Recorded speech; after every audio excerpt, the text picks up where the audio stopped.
मेरे प्रिय देशवासियों, हिंदी दिवस के अवसर पर आप सबको मेरी हार्दिक शुभकामनाएं। स्वाधीनता संग्राम के दौरान स्वराज, स्वदेशी और स्वभाषा पर जोर दिया गया था।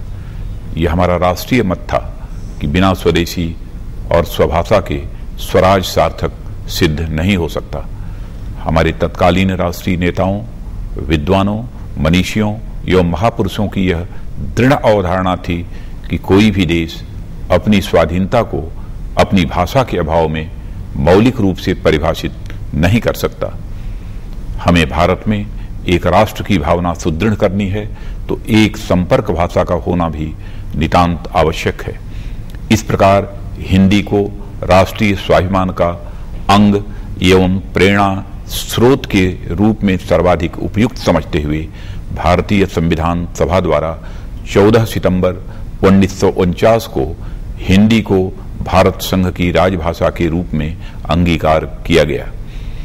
हिंदी भारतीय संस्कृति मूल तत्वों की अभिव्यक्ति का माध्यम होने के साथ साथ भारत के संविधान में वर्णित भावनात्मक एकता को सुदृढ़ करने का जरिया भी है।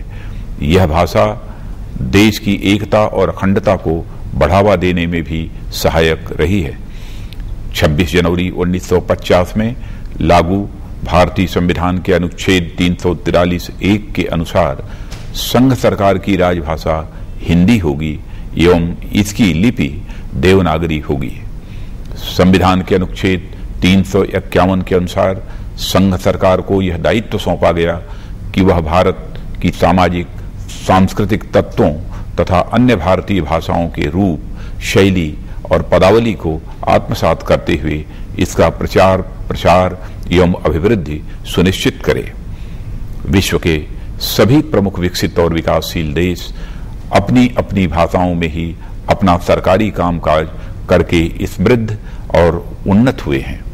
अशिक्षा, बेरोजगारी और गरीबी से उबरने के लिए आम जनता को सूचना प्रौद्योगिकी, पर्यावरण संरक्षण, कृषि, इंजीनियरिंग, स्वास्थ्य सेवाओं जैसे अनेक क्षेत्रों में राजभाषा हिंदी के माध्यम से शिक्षित करने की अहम आवश्यकता है। इन क्षेत्रों में हिंदी में मौलिक लेखन को प्रोत्साहित करने के लिए सरकार ने समय समय पर पुरस्कार योजनाएं भी लागू की हैं। लेखक और प्रकाशक आधुनिक ज्ञान को सभी भारतीयों तक पहुंचाने में और भारत को एक महान एवं शक्तिशाली राष्ट्र बनाने में अपना महत्वपूर्ण योगदान दे सकते हैं। केंद्र सरकार के कार्यालयों में हिंदी का अधिकाधिक प्रयोग सुनिश्चित करने हेतु भारत सरकार के राजभाषा विभाग द्वारा उठाए गए कदमों को परिणाम स्वरूप कंप्यूटर पर हिंदी में कार्य करना अधिक आसान एवं सुविधाजनक हो गया है।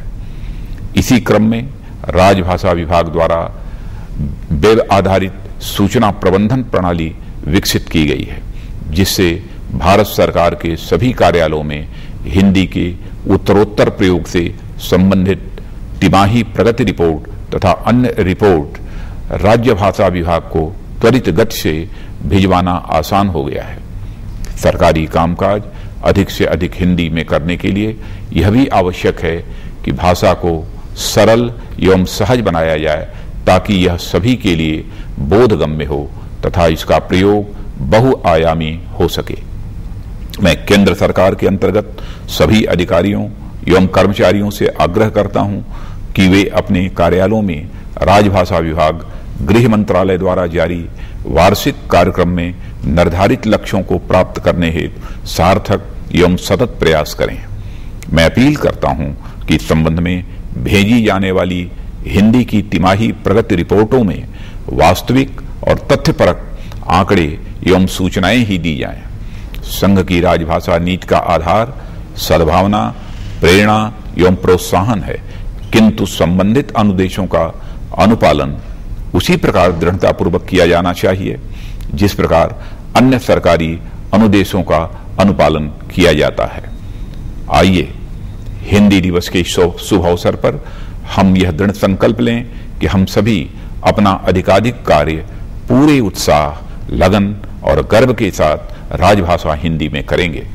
मुझे आशा ही नहीं अपितु पूर्ण विश्वास है कि हमारे सामूहिक, सार्थक एवं सतत प्रयासों से हम अपना लक्ष्य अवश्य प्राप्त करेंगे और देश में हिंदी के प्रचार प्रसार एवं प्रयोग को नए आयाम देंगे। जय हिंद।